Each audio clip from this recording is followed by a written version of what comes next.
Welcome to How Do They Afford That, the podcast that peeks into the financial lives of everyday Australians. I'm Michael Thompson. I'm a writer and co-host of the Fear and Greed Business Podcast. As always, I'm with Canna Campbell, financial planner, founder of Sugar Mama TV, the financial literacy platform on Instagram and books and podcasts and YouTube and more. Hello, Canna. Hello, Michael. How are you? I'm going pretty well, thank you. I want to jump straight into the topic today because you mentioned something to me that I find just fascinating. I find this quite extraordinary because we're talking about credit scores today, which is something that kind of everybody has, apparently. We don't really talk that much about it. It's this kind of mysterious number that seems to be floating around in the cloud somewhere. But you mentioned something to me just before we started, that people in the US actually put their credit scores on their dating profiles. Yeah, on their Tinder online dating apps. I even read about this woman who decided to give herself a competitive advantage over the other women. She put it up there because she's like, well, I am very responsible with money. I respect my financial well-being. I'm going to put it on there. And she said she was inundated with invitations to wine her and dine her. Do you think that's kind of the key? Is that something that you would look for if you were on a dating app? Would you look for someone with a good credit score? Well, I met Tom online. Were you showing your credit score? No, I wasn't. But it does make sense because obviously on a dating app, I don't think it's ridiculous. On an online dating app, you're showing, what your values are and trying to find someone that you're, going to have similar values to uphold together. And if you value being responsible with money and debt, it makes sense to maybe put it on there. It probably does. It's actually a very good way of putting a number on your ability to manage your money, isn't it? Getting into bed financially with someone who's bad with money does create a little bit of extra hard work. Yeah. So I guess it's a upfront disclosure, and I kind of admire that girl. Yeah, that's amazing. I wonder whether a bunch of other people now kind of were inspired by her and have done it. Well, a lot of people do it in America. It's not unheard of. So it's a fairly common thing. Yeah. Great. Oh, I've learned something and we barely even started. Look, before we get into it, because I've got a stack of questions about credit scores, we should mention, of course, that as we're talking, anything that we cover is always general in nature. It's never personal, investment, strategic, or product advice. It is purely for financial education purposes only. That's right. We don't know anything about your financial situation, goals, or deadlines. So should anything be of interest to you, please go and speak to a financial planner and ask them for personal advice. Let's start with the basics on this one. We now know that credit scores are useful for picking up online. But what exactly, do people still say picking up? I don't know. I feel like I'm using terminology that was maybe outdated. Oh, Michael, I'm so old, tired, and grumpy. I have no idea what the dating lingo is these days. I mean, I'm still trying to grab the concept of it's a vibe and you make bank. Like, try and get my head around those. I don't have no idea what the new dating analogy is. I'm getting my head around manifesting, which is something that you have introduced me to. So let's just accept, and look, people might be cringing, but we say that if you use your credit score to pick up or hook up to... Ooh, hook up. I think that sounds a bit more new age. Okay, so if you're using that to hook up, I really worry about saying that, but we'll just roll with it. Mm-hmm. We should probably know what a credit score actually is. So please, enlighten me. All right. So your credit rating or credit score is based on personal and financial information about you, and it is kept in your credit report. Okay. So it's like a measure of your overall financial health, and lending institutions will use your credit score and report to help you work out if they can safely lend you money, which includes home loans, credit cards, and personal loans and so forth. So it really is just something that exists there. You don't really have it in your possession. It's kind of existing independently of you, and there's a whole bunch of stuff, I would imagine, kind of feeding into that credit report to create a credit score. What does kind of factor into that? What kind of are the various things that whoever kind of puts together the credit report, and I'm assuming it's actually a body or individual kind of bodies that do it, because at the moment it just feels like it's just created by an all-knowing, all-seeing spirit. But what are they actually combining to create a credit score for you?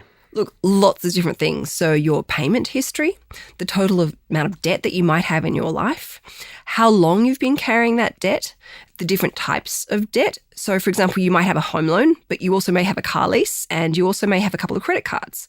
And they'll also see if you've applied for any new credit, and they'll also look at all the different various interest rates that you're actually paying. Really? Yeah.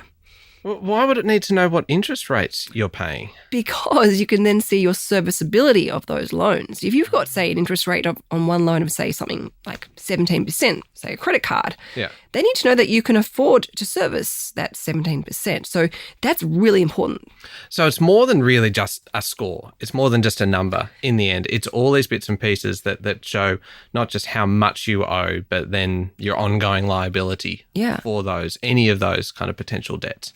How financially responsible you are, whether you can responsibly service your debts and pay them down and keep your head above water and not run the risk of defaulting. It's for the institutions to know, all right, we're going to lend Michael $100,000 to buy some shares. Can he afford this with what he's got already in place financially? It's much bigger than I thought.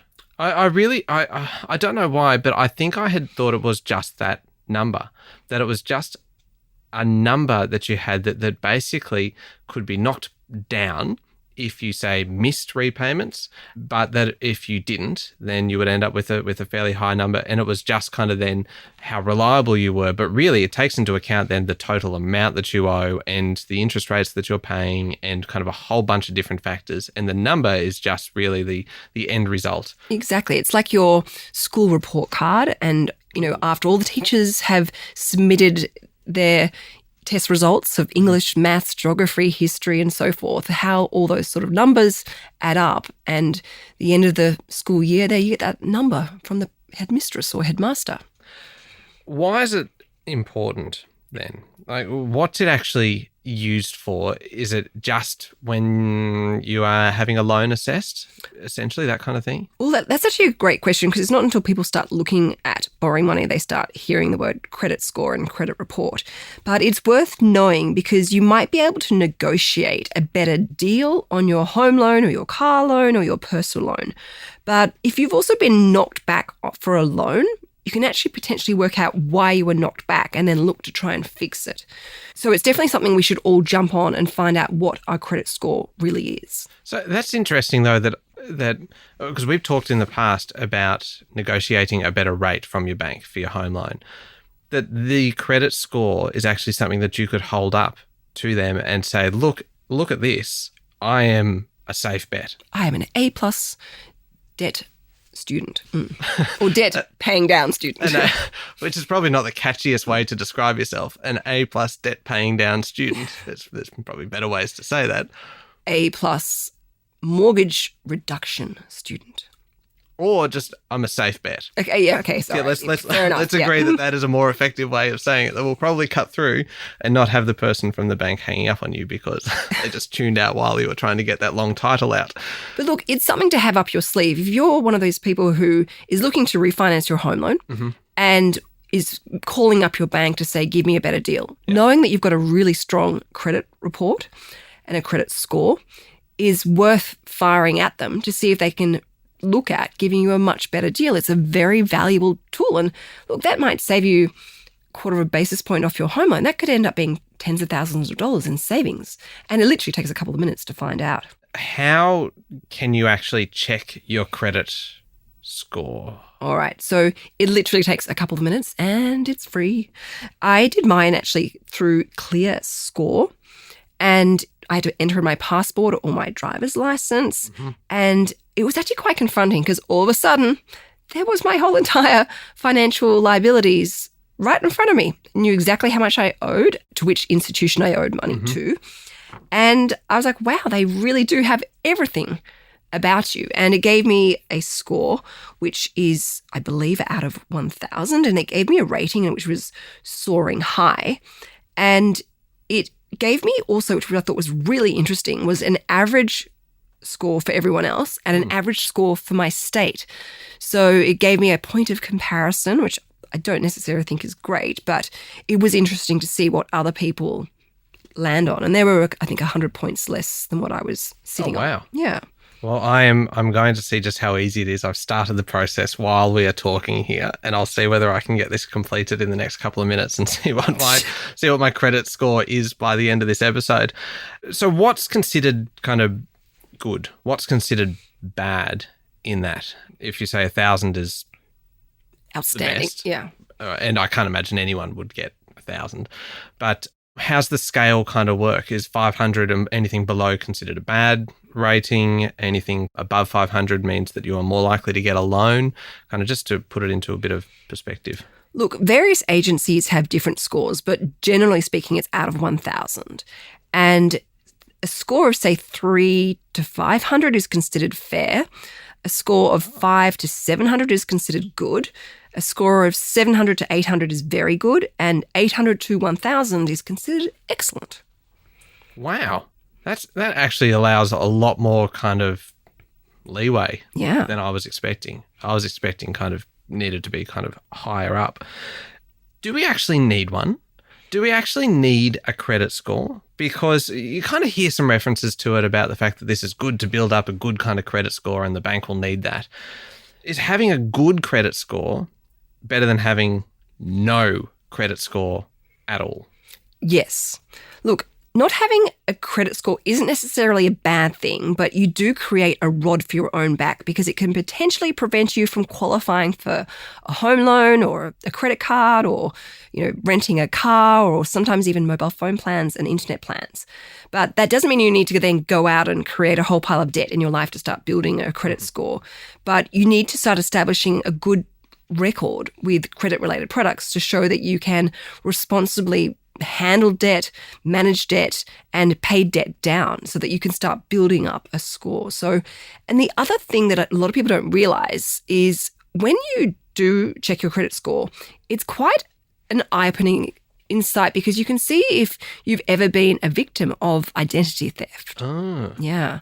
So I had a friend, this was many, many years ago, and he had his identity stolen and someone had borrowed hundreds of thousands of dollars in his name. But he only discovered this by checking his credit score. And it took a long time to get it fixed up. But even my mortgage broker says you should really, on a regular basis, just check your credit score because this is something that happens all the time. People get their card skimmed, which actually happens to me constantly. And it's very easily done. So it's definitely wise just to kind of keep an eye on it every 3-4 months or so.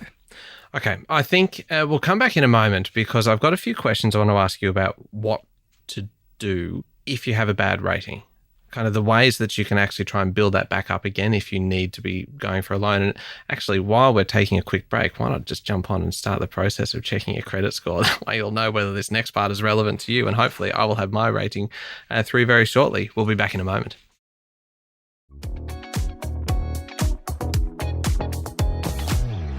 Tanner, we're talking about credit scores today, which is a number really that pretty much everyone has once they are kind of an adult and spending money and borrowing money or perhaps using a credit card, paying bills, that kind of thing.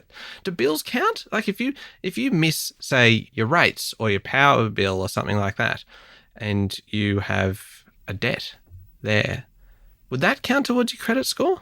So really great question. Your say internet plan or rates aren't on your credit in your credit report, but if you default and don't pay it and you get a black mark against your name, you do run the risk of it actually being in your credit report, which could lower your score. What about if you're just late with your credit card repayments? No, but you still need to be very careful, which is why I recommend to anyone out there that if you think you're going to make your credit card repayment late, get on the phone, get on the front foot, call them and let them know, I just need a couple of extra days. This credit card will be paid, it will be paid in full, but I'm just waiting for some extra money to come in. Just so that they don't go and, start looking at taking serious action against you that ends up damaging your credit score. Okay. Assuming you have a poor credit rating, and when we say poor, I suppose it's in that fair range. Yeah, that 3 to 500. Yeah, which is obviously less than ideal. Yeah. You would ideally probably want to be somewhere in that kind of very good range would probably be pretty awesome if you could end up in that 700 to 800 range. But say you were below that, can you claw your way back into a higher bracket? Yes, you can. And the quicker you get onto it, the better. So first of all, check your score on a regular basis. If there are any errors in your credit report, make sure you contact the credit score provider in case you are actually a victim of identity theft. Okay. Pay off any late payments or defaults as a priority. So just number one, get onto that as quickly as possible. Stay on top of all your existing repayment plans. Don't let payments slip behind. Or as I said, call your loan provider so that they can flag any issues with you up front and potentially qualify for an extension. Also, watch the limits on your cards and avoid having multiple loans, especially ones with a high interest rate, because again, remember that interest rate really comes into play with your credit score. So if you've got, say, 5 different credit cards with a credit card interest rate of varying between 9%, say up to something crazy like 24%, that's going to dramatically impact your credit score. Also, don't apply for multiple credit cards at the same time. Now, this is one that a couple of my girlfriends got caught out badly. They were looking to sign up to get a bonus like 100,000 frequent flyer points. Yep. And so they were saving up, I think, for a trip to Europe. So they thought they're just going to apply for like as many different credit cards to get as many bonus points. And it created a problem for them because they had all these applications going in under their name at the same time. So that is a red flag. I can see that now because my credit score has just come through and I'm pleased to report that it is very good. Very good. Very good, Michael. which I mean, I've really patronising. Sorry, never checked it before. So I was a little bit apprehensive, waiting for that to come up. You know, I was a little bit too. Yeah. So how do you? Partly because of the risk of, I suppose, identity theft. You don't know kind of what might have happened that you don't know about. But I'm just also pleased to see that on a couple of occasions in the past where I might have been late with a credit card repayment, which is a long time ago, mind you, that they haven't kind of left a permanent black mark against my name. Well, I have a story for you in a split second. But I have to ask you, how do you feel now that you know your credit score? Good, actually. Yeah. And I actually feel like I want to do what I can to maintain it. I actually feel like I have... Empowered. I feel empowered. And now I will do kind of what I need to do to maintain that. Because I mean, we're not looking for a new loan or anything at the moment. But when we do, at least I can now go into it with the information that says, hey, I'm actually, as we discussed before, a safe bet. You are desirable. Financially, that is. Cheers. Thanks. Just financially. Got it. That's a bit of a blow. Okay, I'm going to stop talking. No, that's fine. That's fine. You've said enough. If you have two people who are applying for a loan together and one person has a good credit score and one person has a bad-ish credit score, I'm assuming the credit scores are all individual. So you would each come to the party with your own credit scores. Is it just assessed then on the worst of the two? So your credit score is yours. You can't have a joint credit score. Okay. However, when you apply as a couple to, say, buy a property together, the bank will look at your individual separate credit scores. So it is highly recommended that before you start applying for loans, you check your credit score beforehand. And that can also flag any potential dirty secrets with a partner that they haven't told you about, maybe some old credit card debt or some personal loans, maybe living a double life. These are things you really want to know. And also you can look at it and go, oh, hang on, you've got, not a great credit score. Why don't we just save up for a little bit longer, fix your credit score, and then apply for a loan because we'll get a better interest rate then. It'd be easier if they put it on their dating profile so you'd know in advance. That would save a lot of heartbreak and stress and confusion.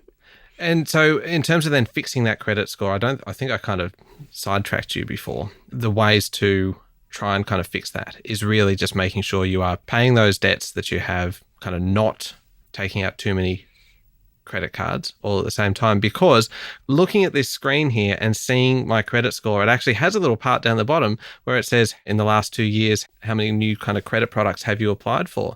So it's not even kind of whether you've succeeded in getting them, it's whether you've even applied for them. Yeah, lodged an application. And the other thing to be careful of is buy now, pay later. That's not necessarily bad because it will appear, but it's with most buy now, pay later, assuming you've stuck to it and you've paid it off, and this is not product advice in any way whatsoever, it's generally gone from your credit score within 6 weeks, assuming you've stuck to the repayment plan. Okay. But if it's active and you've defaulted on it and you're incurring late payment fees, that can definitely come back to bite you. So that does also, that is something you definitely want to keep in mind when it comes to your credit score.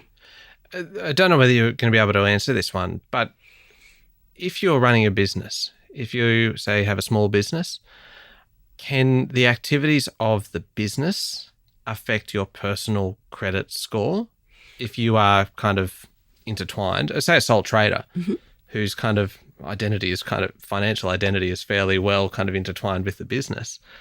Can that impact your credit score? I don't believe so, but don't quote me on that. And the reason why I'm saying don't quote me on that is because obviously I run my own business and none of my business stuff showed up in my credit report when I got mine.